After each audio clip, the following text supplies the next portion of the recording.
హల్లెలూయా. దేవుని బిడ్డలారా, మరొక ప్రసంగంతో మీ ముందుకు వచ్చాను. మరి ప్రసంగము ఎవరి కోసం అంటే ముఖ్యంగా ముస్లింల కోసం, ముస్లింల కొరకు మన క్రైస్తవులు కూడా మరి శ్రద్ధగా విని, మరి ఎవరైతే మరి తెలుసుకోవాలని ఆశ కలిగి ఉంటారో వాళ్ళు తెలుసుకొని సంపూర్ణంగా ముస్లింలకు సమాధానం చెప్పే రీతిగా మనము తయారు కావాలి. అంటే ముస్లింలు ఏమని నమ్ముతారంటే యేసుప్రభును ఒక ప్రవక్త, ఆయన దేవుడు కాదు అని నమ్ముతారు. ఆయన దేవుడు కాదు అని నమ్ముతారు. కానీ మరి దేవుడు త్రిత్వము అని, ఈ అంశం పేరు త్రిత్వము, ఏకత్వంలో త్రిత్వము అని రుజువులు. అంటే ఎక్కడెక్కడ రుజువులు ఉన్నాయనేది రుజువు చేసుకుంటా, వాక్యం చూపించుకుంటా, రుజువు చేసుకుంటా మరి నేను మాట్లాడతాను. మరి దేవుని బిడ్డలారా, ముస్లింలు క్రైస్తవులు వినవలసిన ప్రసంగం ఇది. దేవుడు త్రిత్వము అని రుజువులు, ఈ అంశం పేరు.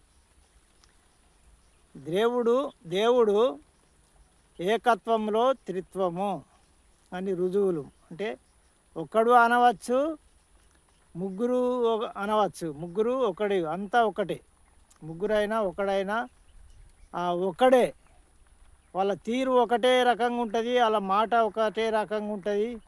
ఒకడే, ముగ్గురు ఒకడే. హల్లెలూయా. మరి మన క్రైస్తవులు కూడా చాలామందికి కొంచెం కన్ఫ్యూజ్ ఉంటుంది. కొత్తగా నమ్ముకున్న వాళ్ళకు, సరిగా లోతు అర్థం కాని వాళ్ళకు, ఈ ముగ్గురేంది, తండ్రి ఏంది, కుమారుడేంది, పరిశుద్ధాత్మ ఏంది, మరి అసలు దేవుడు ఎవరు, యేసుక్రీస్తే దేవుడా మరి కుమారుడేనా అనే అనుమానము, ఆలోచన కొంతమందికి, చాలామందికి మన క్రైస్తవులకు కూడా ఉంటుంది. మరి అలాంటిగా ఉన్నవారికి ఇప్పుడు కన్ఫర్మ్ అవుతుంది. ఏది కన్ఫర్మో, మరి యేసుక్రీస్తు దేవుడా కాదా అనేది రుజువులతో సహా మీరు నేర్చుకోవచ్చు, అనుమానమును తీర్చుకోవచ్చు. హల్లెలూయా. మరి ముస్లిములకైతే ముఖ్యమైనది, వాళ్ళు యేసుక్రీస్తు దేవుడు కాదు, అల్లా ఒక్కడే దేవుడు అని అంటారు కదా. కాబట్టి వాళ్ళు శ్రద్ధగా విని దీన్ని మరి లోతుగా అర్థం చేసుకొని సత్యమును గ్రహించి సత్యమును వెంబడించాలన్న ఆశ, అందుకొరకే మరి ప్రసంగం మాట్లాడుతున్నాను. ఆ ఆశ మనకు కూడా, క్రైస్తవులైన మనకు కూడా ఉండాలి. ఎందుకంటే ఒకరు కూడా నశించిపోవద్దని దేవుని కోరిక కదా. అంతటను అందరూ మారు మనసు పొందవాలను అని దేవుడు మాట్లాడుతుండు కావచ్చు. ఆ బాధ్యత మన క్రైస్తవులమైన మనకు కూడా ఉన్నది. ప్రతి ఒక్కరికి సువార్త చెప్పే బాధ్యత. మీరు కూడా అనేకులకు మరి సువార్త అందించండి, షేర్ చేయండి అనేకులకు. ఎందుకంటే ఒకరు నశించిపోవద్దు కదా, మన ఆలోచన అది ఉండాలా. ఒక్కరు కూడా నశించిపోవద్దని మనకు ఉంటే అది దేవుడు మెచ్చుకునే గుణము. కాబట్టి ఆ గుణం మనకుంటే అనేకులకు షేర్ చేస్తారు మీరు. ఆ గుణం మనకు ప్రతి ఒక్కరికి ఉండాలా. ప్రయాసపడి ప్రతి ఒక్కరికి సువార్తను అందించాలా. లోకంలో ఉన్న ఏ మనిషి అన్నా కానీ, ఏ కులమన్నా కానీ, ఏ మతమన్నా కానీ ప్రతి ఒక్కరికి రక్షణ కావాలా. ఒకరు కూడా నశించిపోవద్దు, ఒకరు కూడా నరకానికి పోవద్దు అని దేవుని కోరిక ఉన్నది. కాబట్టి ఆయన కోరికను మనము నెరవేర్చాలా దేవుని బిడ్డలారా. హల్లెలూయా. ఫస్ట్ మనం చదువుకుందాము. ఆదికాండము 1వ అధ్యాయము 26వ వచనము మనం చదువుకుంటే అక్కడ దేవుడు ఏమంటున్నాడు అంటే, మనము మన పోలికలో ఒక నరుని చేయుదాము అని అంటున్నాడు. మనము అంటే ఒక్కడేనా? ఒక్కడైతే నేను అంటాడు. దేవుడు సాయంగా అంటున్నాడు, మనము అంటున్నాడు. దేవుని బిడ్డలారా మీరు అర్థం చేసుకోండి. మనము మన పోలికలో ఒక నరుని చేద్దాము. ఈ సమస్తాన్ని ఏలుటానికి, ఈ భూమిని, ఆకాశాన్ని, యొక్క భూమి మీద చెట్లను, సామలను మొత్తము తయారు చేసిండు. జీవజంతువులను, జీవరాశులను అన్నీ తయారు చేసినాక లాస్ట్కు నరుణ్ణి తయారు చేస్తాడు. అందుకంటే ఇవన్నీ కూడా ఏలేవాడు నరుడు. నరుడుగా ఉండాలి. మనము మన పోలికలో ఒక నరుని తయారు చేద్దాం. మనము అంటున్నాడు. మనము అంటే ఏకత్వము కాదు. ఆ? ఆ, ఆ, మనము అంటే ఇద్దరు లేక ముగ్గురు ఇంకెంతమంది అయినా కావచ్చు. మనము అంటే ఒక్కలే ఉన్నారు అంటే నేను అని అంటాడు. నేను యేసుప్రభు భూమి మీదకి వచ్చినప్పుడు నేను అని ప్రస్తావించాడు. నేను చెప్పినది ఏమనగా అంటే భూమి మీదకి వచ్చిండు, మనిషి అవతారంలో వచ్చిండు కాబట్టి ఆజ్ఞల్లో కొన్ని మార్చేసిండు. నేను చెప్పినది ఏమనగా అనుకుంటా కొన్ని ఆ మాటను వాడాడు. హల్లెలూయా. కాబట్టి ఇక్కడ ఆదికాండం నుంచి అనేక రుజువులు, ప్రవక్తల ద్వారా కూడా రుజువులు ఉన్నాయి. ఇంకా మీరు ముందు ముందు వినబోతారు.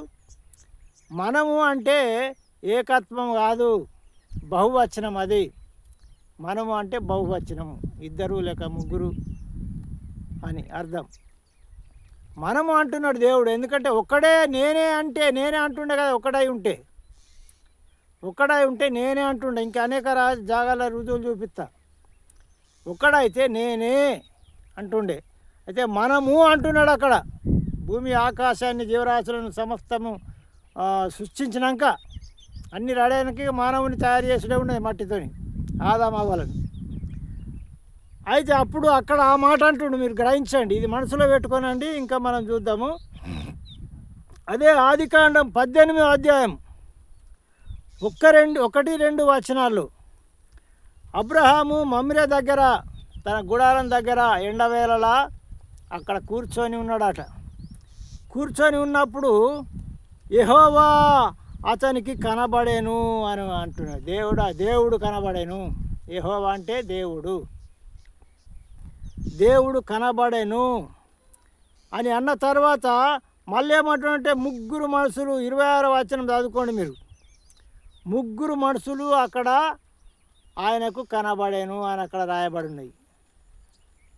ఆదికాండము 18వ అధ్యాయము 18, 1-2 వచనాలు.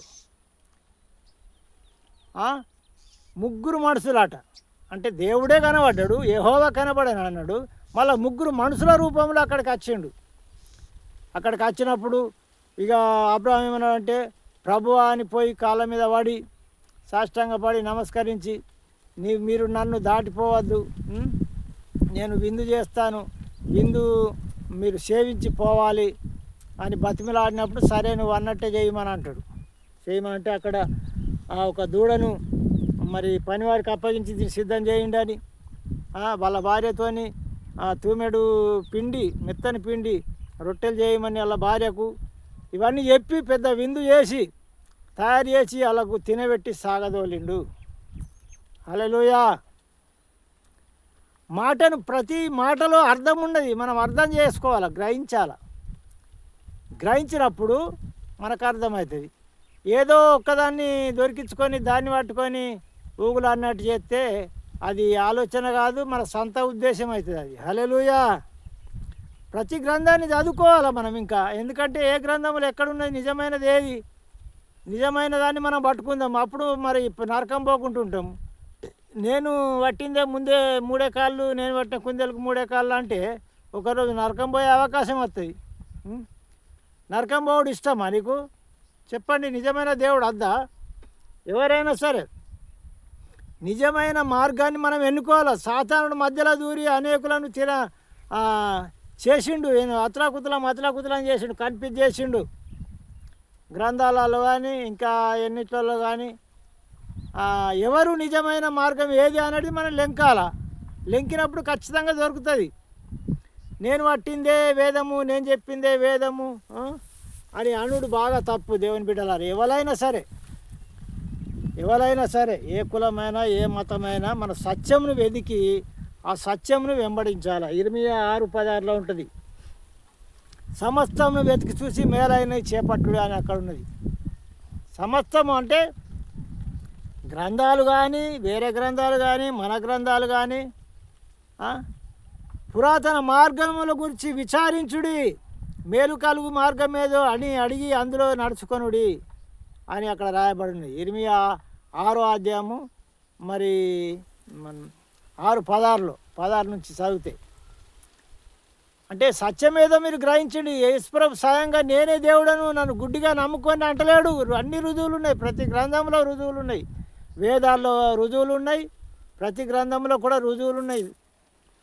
యేసుక్రీస్తు దేవుడని, ఆయన పరిశుద్ధుడని, నీతిమంతుడని, ఆయన ద్వారానే పాపక్షమాపణ ఉన్నదని మొత్తం రుజువులు ఉన్నాయి. సత్యంను తెలుసుకొని సత్యమును మనం వెంబడించాలా, అది ముఖ్యమైనది. హల్లెలూయా. అట్లనే మళ్ళీ ఆదికాండం 11వ అధ్యాయంలోకి రండి.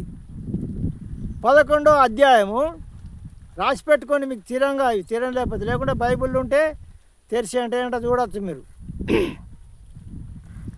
11వ అధ్యాయము 6-7 వచనాలు. 6-7 వచనాల్లో చదివినట్టయితే బాబేలు గోపురము తయారు చేస్తున్నారు. అప్పుడు ఒకటే భాష, ప్రజలందరూ ఒకటే మాట, ఒకటే భాష, అందరు ఏకమై మనము ఆకాశాన్ని అంటున్నంతగా బాబేలు గోపురం కడదామని నిర్ణయించుకున్నారు. అందరూ పనులు నడుస్తున్నాయి, జోరిగా కడతానే ఉన్నారు, చేస్తూనే ఉన్నారు, అందరు ఒకటే మాట, ఒకటే భాష. హల్లెలూయా. అప్పుడు ఏమన్నాడంటే దేవుడు బాగా చూసిండు, ఈ నరులు అన్నంత పని చేస్తట్టున్నారు, వీళ్ళు చేస్తారు, మనము దిగిపోయి వారి భాషలను తారుమారు చేద్దాము అని అక్కడ రాయబడి ఉన్నది. 11వ అధ్యాయము 6-7 వచనాల్లో మీరు చూసుకోండి. దేవుని బిడ్డలారా, ముస్లిం సోదరులారా, మీరు చదువుకోనండి రుజువులు. అసలు దేవుడు ఎవరు? యేసుక్రీస్తు పరిశుద్ధుడు, పుట్టుకతో పరిశుద్ధుడు, కన్యకకు జన్మించిండు, ఆయన తండ్రి మాటలే చెప్పిండు, తండ్రి మాటలే అనుసరించిండు, తండ్రితోనే ఆయనలో నేనున్నాను. ఇంకా కింద రుజువులు ఉన్నాయి, ఆయన నేను ఏకమై ఉన్నాము అన్ని రుజువులు ఉన్నాయి. ఇంకా మీకు చదివి చూపిస్తాను, ఇంకా మీకు చెప్తాను, మీరు రాసి పెట్టుకోండి, తీరంగా చదవండి. మీరు పరలోక రాజ్యం ప్రతి ఒక్కరు పోవాలని దేవుని ఉద్దేశము, మా ఉద్దేశము. మీరు మీద పగ కాదు, కుట్ర కాదు దేవుని బిడ్డలారా. హల్లెలూయా. కాబట్టి మీరు మాత్రం ఖచ్చితంగా దీన్ని శ్రద్ధ తీసుకొని చదవండి, చదువుకొని వినండి. హల్లెలూయా. యోహాను సువార్త 11వ అధ్యాయము 21వ వచనము నుండి 2 వచనాలు చదువుకుంటే మనము ఏకమై ఉన్నామని అంటున్నాడు. అక్కడ ఏకమై ఉన్నాము, నాయందు నువ్వును, నువ్వందు నేనును ఉన్న ప్రకారము నాయందు విశ్వాసం ఉంచిన వారు కూడా మనయందు ఉండునట్లు, మనయందు వాళ్ళు కూడా ఉండునట్లు అని ఏకమై ఉండాలా అని అక్కడ రాయబడి ఉన్నది. ఎందుకంటే నేను నోటేడ్ చేసుకొని చెప్తున్నాను. దేవుని బిడ్డలారా, మీరు స్థిరంగా చదివితే ఇంకా లోతుగా అర్థాలు ఉంటాయి. కాబట్టి ఇక్కడ నాకు చదివి సహాయం చేసేవారు సపోర్ట్ వాళ్ళు లేరు కనుక నేను మరి నోటెడ్ చేసుకొని సమాధానంగా చెప్తున్నాను. దేవుని బిడ్డలారా, మీరు చదువుకోండి, మీరు ఈ వచనాలు రాసి పెట్టుకొని స్థిరంగా చదువుకోండి. యోహాను సువార్త 17:21 ఈ మాటలు 11, 21, 22 వచనాల్లో ఉంటాయి. మనము ఏకమై ఉన్నలాగున అని అక్కడ అంటున్నాడు. దేవునితో అంటున్నాడు, మన యందు విశ్వాసం ఉంచిన వారిని కూడా మనతో కూడా ఏకమై ఉండునట్లు సహాయం చేయమని మరి దేవునికి ప్రార్థన చేస్తున్నాడు అక్కడ, తండ్రి అయిన దేవునికి. మరి మీరు అర్థం చేసుకోవాలా దేవుని బిడ్డలారా, అర్థం చేసుకోవాలా. నీయందు నేనును, నాయందు నీవును ఉన్నలాగున అని అంటున్నాడు. ఉన్నలాగున, నీయందు నేనును, నాయందు నీవును ఉన్నలాగున, మనయందు ఆ యొక్క నమ్మిన ప్రతి ఒక్కరు కూడా, నన్ను నమ్మిన వారిని కూడా మనయందు ఉండులాగున మీరు సహాయం చేయము అని అక్కడ మాట్లాడుతున్నాడు. ఇంకా మనం చూసుకుందాము. యెషయా గ్రంథము 53వ అధ్యాయంలో మీరు చూడండి. 53వ అధ్యాయంలో యేసుప్రభు గురించి, సిలువను గురించిన, సిలువ మరణము విషయము, ఆయన ఎలాగూ మరణమైండు, ఎలాగూ మరి సిలువ భరించిండు, ప్రజల పాపాన్ని ఎట్లా భరించిండు, ఎలాంటిగా ఆయన పడ్డ దెబ్బల చేత స్వస్థత అని ఆ వివరంగా అక్కడ ఉంటుంది. ఎందుకంటే ఈ కొత్త నిబంధన కంటే యేసుప్రభు పుట్టకంటే ముందు దాదాపు 500-600 సంవత్సరాల ముందు అది ప్రవక్తలు ప్రవచించారు. మీరు చూసుకోండి, అనేక ప్రవక్తలు ప్రవచించారు ఆయన రాక గురించి. ఇలా జరుగుతుంది, ఇలా జరగబోయేది ఉన్నది, ఇలా యేసు అనే రక్షకుడు రాబోయేవాడున్నాడు, మెస్సయ రాబోయేవాడున్నాడు, ఇలాంటివి జరుగుతాయని ప్రవక్తలు ప్రవచించారు. అది ముందే రాయబడ్డది. ఈ కొత్త నిబంధన కాదు, పాత నిబంధనలో విషయాలు నేను చెప్తున్నాను. హల్లెలూయా. మళ్ళా దాని కింద యోహాను సువార్త 14 అధ్యాయములు 6వ వచనం నుండి మీరు చదువుకుంటే మీకు ఉంటుంది. ఏమని ఉంటుందంటే, నేనే మార్గమును, నేనే సత్యమును, నేనే జీవను, నేనే, నా ద్వారా తప్ప తండ్రి యొద్దకు ఎవరు ఓరు అని అంటున్నాడు. అక్కడ స్వయంగా అంటున్నాడు యేసుప్రభుల వారు. తండ్రి యొద్దకు పోవాలంటే నేనే మార్గము, నేనే సత్యము, జీవము, నా యందు విశ్వాసం ఉంచాలి, నేను చెప్పినట్టు నడవాలి అని అక్కడ అంటున్నాడు. దేవుని బిడ్డలారా, మీరు అర్థం చేసుకోండి. ఈ సత్యమైన మాటలు, నిజమైన మాటలు, బైబిల్లో ఈ మాటలు ఉన్నాయి. మీరు చదువుకోండి, బైబిల్ తీసుకొని ఏది సత్యమో ఏది అసత్యమో మీరు గ్రహించాలా, తెలుసుకోవాలా దేవుని బిడ్డలారా. హల్లెలూయా. ఇంకా మళ్ళీ మనము యెషయా గ్రంథమును చూద్దాం. ఇంకొకటి 7:14 7వ అధ్యాయము 14 యెషయా గ్రంథము 7వ అధ్యాయము 14వ వచనంలో, కన్యక గర్భవతి అయి కుమారుని కనును, ఆయనకు ఇమ్మానుయేల్ అని పేరు పెట్టబడును అని అక్కడ రాయబడింది. హల్లెలూయా. ఆయనకి ఇమ్మానుయేల్ అంటే భాషాంతరము దేవుడు మనకు తోడని అర్థము. అక్కడ రాయబడి ఉంటాయి కింద. ఇమ్మానుయేల్ అని పేరు పెట్టబడును అక్కడ అని రాయబడినది. యెషయా గ్రంథము 7వ అధ్యాయం 14వ వచనంలో చదువుకోండి. పాత నిబంధనే ఇది, ప్రవక్తలు మాట్లాడిన మాటలు ఇవి. యేసుప్రభు పుట్టక ముందు 500-600 సంవత్సరాల కంటే ముందు. అర్థం చేసుకోండి దేవుని బిడ్డలారా, ముస్లిం సహోదరులారా, మీరు గ్రహించండి. అసలు ఎవరి ద్వారా పాపక్షమాపణ ఉన్నది మీరు గ్రహించండి. ఎవరు అసలు దేవుడు ఎవరు? తండ్రి, కుమార, పరిశుద్ధాత్మ ఉన్నాడా? మరి ఒక్కడే ఉన్నాడా? అల్లా ఒక్కడే దేవుడు అని మీరు అంటారు. ఈ యొక్క దేవునిలో నుండి ఈయన వచ్చినవాడు నేను అంటలేడు, మేము అంటున్నాడు ప్రతి జాగాలు. ఇప్పుడు 2-3 జాగాలు మీరు చూసిండ్రు కదా. ఇంకా కూడా నీకు రుజువులు చూపిస్తాను. జకర్యా గ్రంథము 9వ అధ్యాయము 9వ అధ్యాయములో మీరు చదువుకున్నట్టయితే, ఆయన నీతిమంతుడాట, యథార్థమంతుడాట, సమాధానకర్తనాట. అయితే గాడిద పిల్ల మీద ఆయన వస్తాడు, గాడిద పిల్ల ఎక్కి మీ వద్దకు వచ్చుచున్నాడు అని అక్కడ రాయబడి ఉన్నది. గాడిద పిల్ల మీద మీ వద్దకు వచ్చుచున్నాడని అక్కడ రాయబడి ఉన్నది.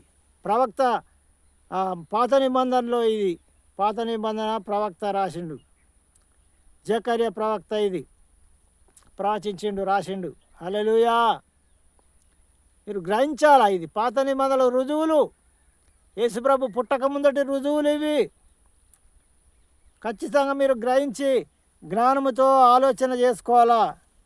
జకర్యా 9:10 వచనాలు, 2 వచనాల్లో ఉంటుంది.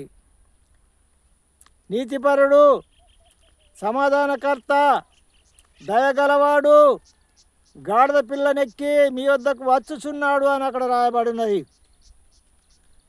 ఇంకా మత్తయి సువార్త 21వ అధ్యాయము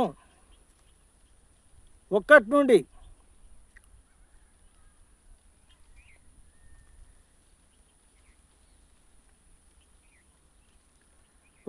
చదివితే, మీదటను ఆ గ్రామంలో మీకు మీ ఎదుట ఒక గ్రామం ఉన్నది. ఆ గ్రామంలో ఒక గాడిదను కట్టబడి ఉంటుంది.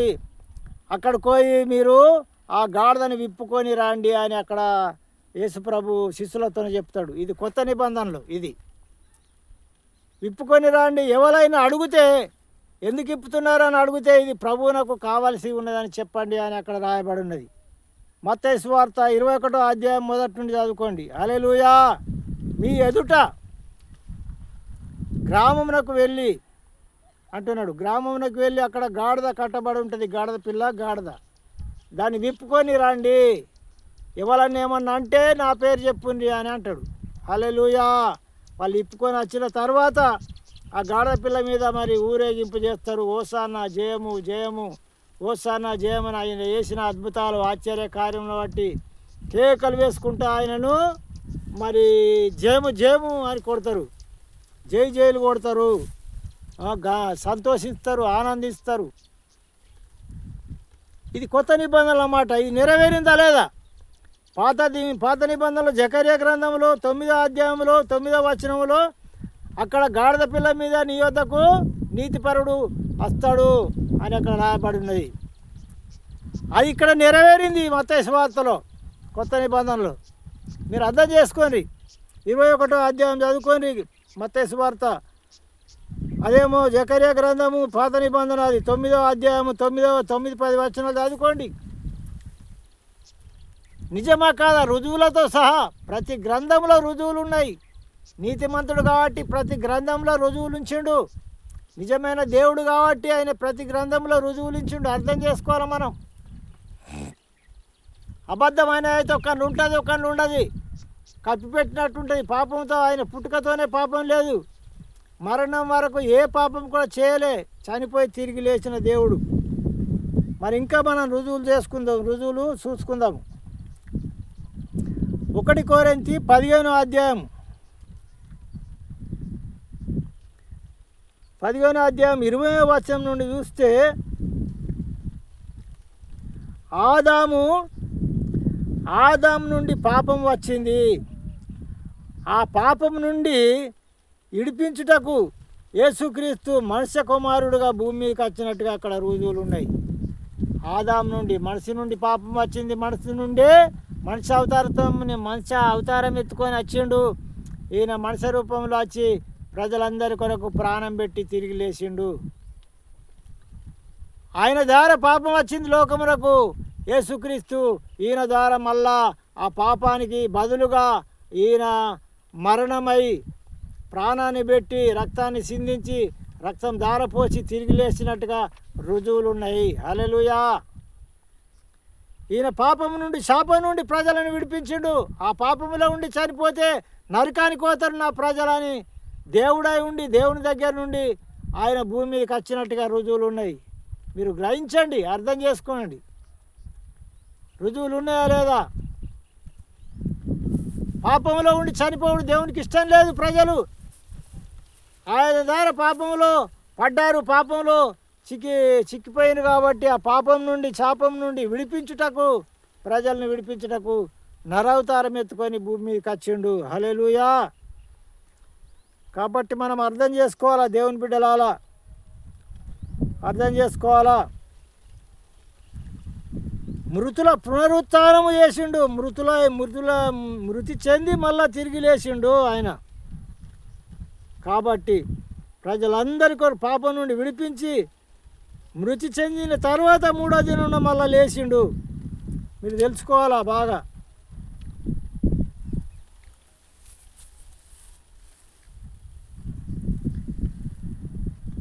ఒకటి తెస్సలోనికి 4వ అధ్యాయం 14వ వచనంలో ఇక్కడ ఏమని రాయబడ్డదంటే మనం చూసుకుందాము.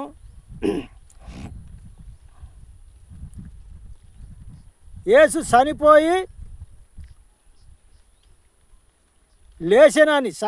లేచెనని ఎవరైతే నమ్ముతారో వారికి ఆయన యందు నిత్య జీవము, ఆయన యందు రక్షణ ఉన్నదని అంటున్నాడు. హల్లెలూయా. యేసు ప్రభు చనిపోయి ఎవరైతే నమ్ముతారో, నమ్మి ఆయన యందు విశ్వాసం ఉంచుతారో, విశ్వాసం ఉండి చనిపోతే వారిని నేను లేపుతానంటున్నాడు. రెండో రాకడ వచ్చినప్పుడు, యేసుప్రభు రెండో రాకడగా వచ్చినప్పుడు వారిని నేను లేపుతా అంటున్నాడు. ఆయన యందు విశ్వాసం ఓళ్ళైతే ఉంచుతారో, చనిపోయి 3వ దినంలో లేచిండని విశ్వాసం ఉంచిన వాళ్ళను నేను రెండో రాకడ వచ్చినప్పుడు నేను లేపుతాలను అంటున్నాడు. మళ్ళా పాతిపెట్టిన వాళ్ళను మళ్ళా లేపి తన రాజ్యానికి తీసుకుపోతా అంటున్నాడు. మరి మనం ఆయన యందు విశ్వాసం ఉంచుతున్నామా లేదా? ఎవరి యందు విశ్వాసం ఉంచుతున్నాము? నేను లేపుతానంటున్నాడు. ఎవరైతే ఆయన యందు విశ్వాసం ఉంచుతారో, చనిపోయి తిరిగి లేచిండని నమ్ముతారో వారిని మాత్రం లేపుతా అంటున్నాడు. మరి మీరు నమ్ముతున్నారా? తిరిగి లేచిండని నమ్ముతలేరు మీరు. చనిపోయి తిరిగి లేచిండు, 3వ దినాన మా కొరకు ప్రాణం పెట్టిండని మీరు నమ్ముతలేరు కదా. మీకు రక్షణ ఎట్లుంటుంది? ముస్లిం సహోదరులారా, మీకు రక్షణ ఉంటుందా? మీరు అర్థం చేసుకోవాలా. మీకు పరలోక రాజ్యం ఉంటుందా? ఎవరు అయితే ఆయన చనిపోయి తిరిగి లేచిండని నమ్ముతారో వారికి మాత్రమే వారిని లేపుతా అంటున్నాడు. రెండోసారి వచ్చినప్పుడు మీరు చదువుకోండి. 1 కొరింథీ 15:20 నుండి చదువుకోండి. మీకు అర్థమైతే మృతుల పునరుత్థానము అది అంటే మృతులు చనిపోయిన వారు మళ్ళా బ్రతుకుతారు, దేవుని రాజ్యం పోతారు అని అర్థం. అక్కడ మీరు తెలుసుకోవాలా. మీరు ఆలోచించుకోండి, రాసి పెట్టుకోండి, చదువుకోండి. 1 తెస్సలోనికి 4:14 కొత్త నిబంధనలో ఉంటుంది బైబిల్లో. ఎఫెసీ ఇంకోటి చూసుకుందాం. ఎఫెసీ 2:20 నుండి చూసుకుంటే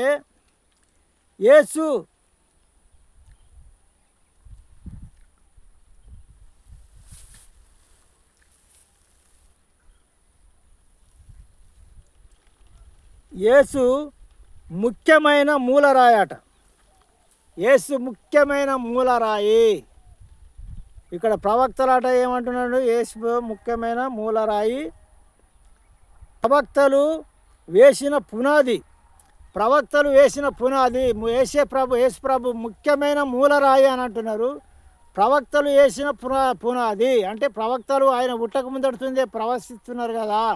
ఇది జరుగుతాడు, యేసుక్రీస్తు అత్తడు, ప్రజలందరి కొరకు ప్రాణం పెడతాడు.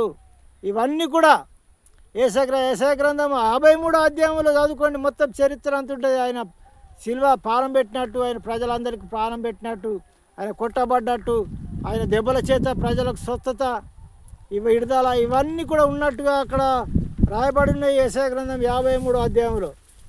మరి ఇక్కడ కూడా చెప్తున్నాడు. ఎఫెసీ 2:20 నుండి చదువుకుంటే ఆయన ముఖ్యమైన మూలరాయి అట.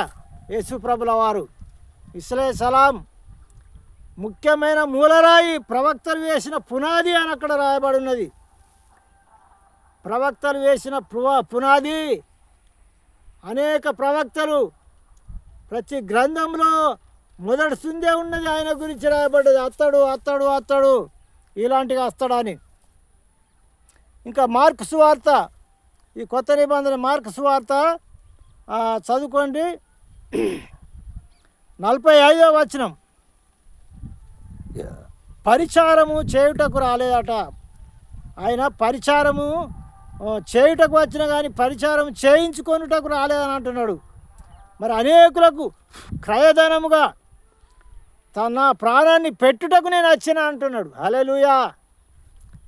అనేకుల కొరకు, పాపముల నిమిత్తం అనేకుల కొరకు నా ప్రాణమును క్రయధనముగా పెట్టుటకు నేను వచ్చాను ఈ లోకానికి. నేను తినటానికి, తాగటానికి, సుఖపడటానికి రాలేదు. నా ప్రాణాలను మీ పాపముల నిమిత్తము అర్పించటానికి నేను వచ్చిన అంటున్నాడు. ఇక్కడ మార్కు సువార్త 10:45 రాసి పెట్టుకోండి దేవుని బిడ్డలారా. తీరంగా చదువుకోండి, లేకుంటే ఇప్పుడే బైబిల్ ఏంటంటే చూడండి. కాబట్టి పరిచారము చేయించుకొనేటకు రాలేదట, పరిచారము చేయుటకు వచ్చిండట. ఆయన చేయుటకు వచ్చిండు. అనేకులకు ప్రతిగా నా ప్రాణమును పెట్టుటానికి నేను వచ్చినాను అంటున్నాడు అక్కడ. హల్లెలూయా. మరి మనం అర్థం చేసుకోవాలా, ప్రతి గ్రంథమును చదివి అర్థం చేసుకోవాలా. నేను పట్ట కుందేలకు 3 కాళ్ళంటే నడై, పరలోక రాజ్యం మనకు ఉండదు. మళ్ళా యెషయా గ్రంథం ఇంకొకటి చూసుకుందాం. యెషయా గ్రంథంలో ఎన్ని రుజువులుగానో, చాలా రుజువులు ఉన్నాయి, కానీ కొన్ని మాత్రం నేను బైబిల్లో నుండి కొన్ని మాత్రమే తీసుకున్నాను దేవుని బిడ్డలారా. యెషయా గ్రంథం 9:6 మీరు చదువుకోండి. ఏలయనగా మనకు శిశువు పుట్టెను, కుమారుడు అనుగ్రహించబడెను అని అక్కడ రాయబడి ఉన్నది. ఏలయనగా మనకు శిశువు పుట్టెను, కుమారుడు అనుగ్రహించబడెను అని అక్కడ రాయబడి ఉన్నది దేవుని బిడ్డలారా. మీరు అర్థం చేసుకోండి. పాత నిబంధన గ్రంథంలో ప్రవక్తలు చెప్పిన మాటలు ఇవి. ప్రవక్తలు చెప్పిన మాటలు ఇవన్నీ ఒక్క రుజువే కాదు, ఒక్క జాగల కాదు, అనేక జాగల రుజువులు ఉన్నాయి. ఒక్కటి కాదు, రెండు కాదు. దేవుని బిడ్డలారా, అనేక జాగల రుజువులు ఉన్నాయి. మీరు చూసుకోండి. 9వ అధ్యాయం యెషయా గ్రంథం 9:6 నుండి చదవండి, 6వ వచనంలో. మరి ఇంకా మనం చూద్దాము.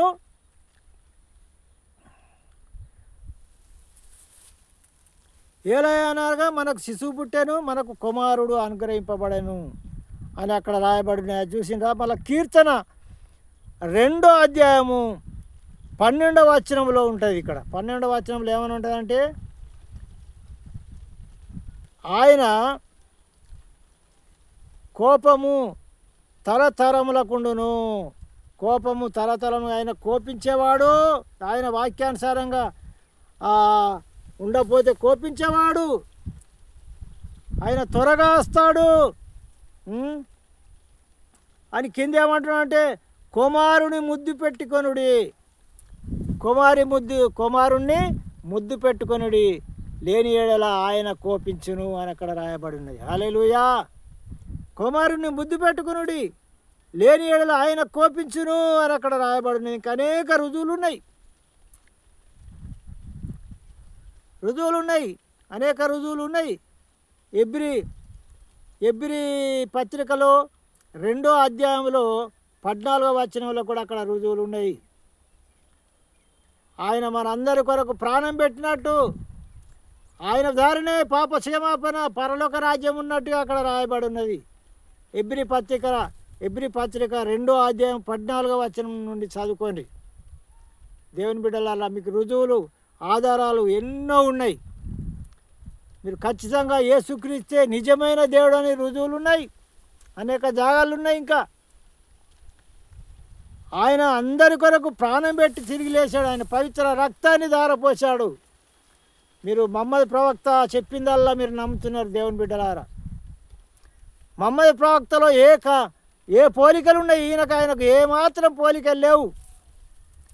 మహమ్మద్ ప్రవక్త భార్యలో వేసుకున్నాడు, పాపం చేసిండు. ఆయన నడకలన్నీ కూడా దేవుని నడిచినట్టుగా నడకలు లేవు ఆయన నడకలు.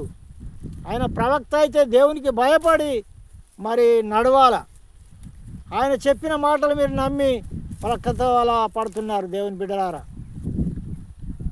7 మంది భార్యలు వేసుకున్నాడు. మళ్ళా 50 సంవత్సరాల వయసు అప్పుడు ఒక 6 ఏళ్ళ పిల్లని వేసుకున్నాడు. ఆమె పేరు అయేషా. ఆమె పేరు అయేషా. 6 ఏళ్ళ పిల్లని చేసుకున్నాడు. 9 సంవత్సరాలకే ఆమెతో సంసారం చేసిండు. పుష్పవతి కాకముందే, పెద్ద మనిషి కాకముందే ఆ సంసారం చేసినట్టుగా రుజువులు ఉన్నాయి. మీ గ్రంథంలో చదువుకోండి ఆయన చరిత్రను. ఆయన 7 మందిని భార్యలు ఉండంగా, పిల్లలు ఉండంగా ఈమెను చేసుకున్నాడు. చూడండి, మరి ఆయన మీదికి అప్పుడప్పుడు ప్రత్యక్షతలు వచ్చునట. ఎందుకంటే సాతాను ప్రత్యక్షతలు సోయి లేకుండా అయిపోతున్నాయట. ఆయన మొత్తము క్యాల్ లేకుండా అయిపోతుండేనట. ఆయన మీదికి దయ్యం వస్తుండే. మంచేదో చెడేదో నాకు తెలియదు అని మాట్లాడుతున్నాడు మీ గ్రంథంలో. మంచేదో చెడేదో నాకు తెలియదు అని మాట్లాడుతున్నాడు. మంచి చెడు తెలియనోడు ప్రవక్త ఎట్లా అవుతాడు? మంచి చెడు తెలియనోడు ప్రవక్త ఎట్లా అవుతాడు? మీరు అర్థం చేసుకోండి. మళ్ళా ఈమెను చేసుకున్న తర్వాత ఇంకొక ఆమెను చేసుకుంటాను మళ్ళీ ప్లాన్ వేసిండు. ఇంకొక ఆమెను చేసుకుంటాను ప్లాన్ వేసి ఆమెతో మాట బీట అంతా అయిపోయింది. చేసుకుంటానది ఆమె కూడా ఒప్పుకున్నది.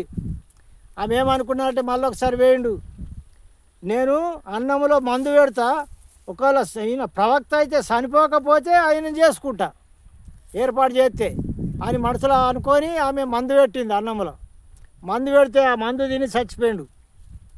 ఆమె గ్రహించలేదు. ప్రవక్త అయితే మరి ఎంతోమంది మరి బ్రతికిన వాళ్ళు ఉన్నారు. ఆమె మందు పెట్టింది ఏర్పాటు చేసే వాళ్ళు ఉన్నారు. ఏర్పాటు చేయకుండా తిన్నా కానీ సాగకుండా ఉన్న వాళ్ళు ఎంతోమంది భక్తులు ఉన్నారు. ఇక్కడ మార్కు సువార్తలో మరి 16వ అధ్యాయం 16వ వచనం నుండి మీరు చూసినట్టయితే అక్కడ ఉన్నది, నమ్మి బాప్తిసం పొందిన పొందినవాడు రక్షింపబడును, నమ్మని వారికి శిక్ష విధింపబడును, నమ్మిన వారి వలన ఈ సూచక్రియలు కనబడును, ఆ నమ్మిన వారి వలన ఆ పాములను ఎత్తిపెట్టుకుందురు, హానికరమైనది ఏదైనాను విషమైనను తాగినను వానికి హాని చేయదు అని అక్కడ రాయబడి ఉన్నది. మార్కు సువార్త 16వ అధ్యాయము 16వ వచనం నుండి ఆ సువార్త గురించి ఉంటుంది. నమ్మిన వారి వలన ఈ సూచక్రియలు జరుగునని అక్కడ ఉంటుంది. ఏదైనాను మరణకరమైనది ఏదైనాను తాగినను వారికి హాని చేయదని అక్కడ రాయబడి ఉన్నది. మీరు చదువుకోండి మార్కు సువార్త మరి 16వ అధ్యాయం 16వ వచనం నుండి. మరి నమ్మి దేవుని యందు నమ్మకంగా ఉంటే ఏది కూడా ఏం చేయదు, మరణకరమైన ఇసం తాగినా ఏం కూడా చేయదు, పాము కాటేసినా కానీ ఏమి కూడా కాదు. అలాంటి నమ్మకంతో ఉన్నోళ్లకు కరెక్టు దేవుని వాక్యానుసారంగా దేవునికి భయపడి ఉన్నోళ్ళకు అలాంటిగా ఏమి కూడా కాదు. ఇప్పటికి కూడా అలాంటిగా బ్రతికిన వాళ్ళు ఎంతోమంది ఉన్నారు. హల్లెలూయా. రుజువులు సాక్ష్యాలు ఉన్నాయి. మీరు వినరు.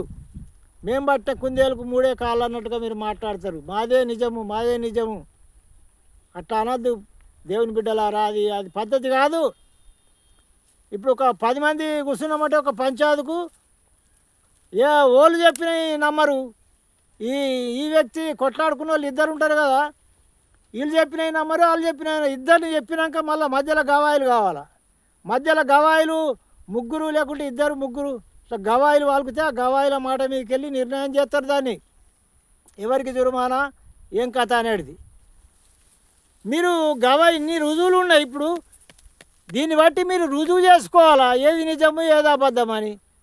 మీరు మహమ్మద్ ప్రవక్త దగ్గర ఏమున్నది అక్కడ? ఆయన దగ్గర మంచితనం ఏమున్నది? ఏమి కూడా లేదు ఆయన దగ్గర. ఆయన మాటలు నమ్మి మీరు తప్పుదో అలా వెళ్ళిపోతున్నారు. ఒకవేళ నరకం పోతే దేవునికి బాధనే మీకు బాధనే. దేవుని బిడ్డలా మీరు ఆలోచించండి దయచేసి.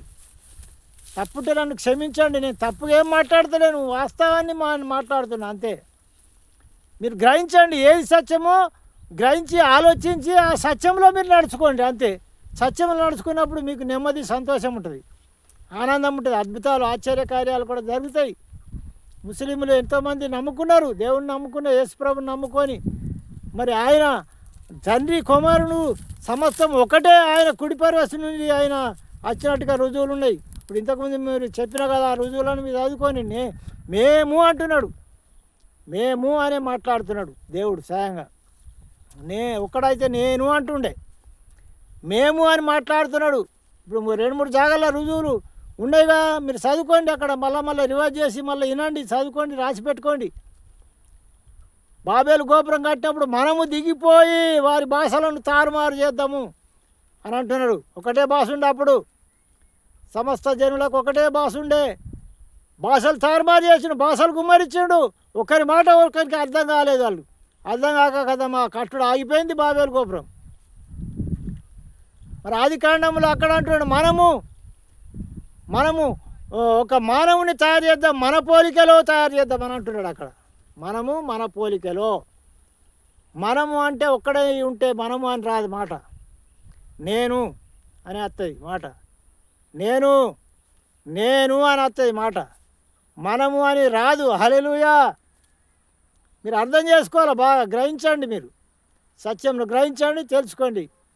క్రైస్తవులు అయిన వారు కూడా మీరు శ్రద్ధగా విని ఇలాంటి రుజువులు మీరు నిజంగా యేసుక్రీస్తు మరి దేవునిలో నుండి వచ్చినవాడు, దేవుడు ఆయన సమానమే అని మరి మీరు అర్థం చేసుకోవాలి.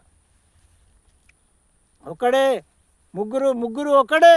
ఇంకా అనేక రుజువులు ఉన్నాయి కానీ అవన్నీ చెప్పడానికి టైం బాగా అవుతుంది. కాబట్టి మీరు గ్రహించండి, ఆలోచించండి. మరి సత్యంలో మీరు నడుచుకోండి, సత్యమును అనుసరించండి, పరలోక రాజ్యానికి వారసులు కాండి. హల్లెలూయా. ఈ కొద్ది మరి దేవుని వాక్యము దేవుడు దీవించి మీ హృదయాల్లో మరి ప్రతి ఒక్క ఇన్నవారి హృదయాల్లో ఫలింపజేయునుగాక. ఆమెన్.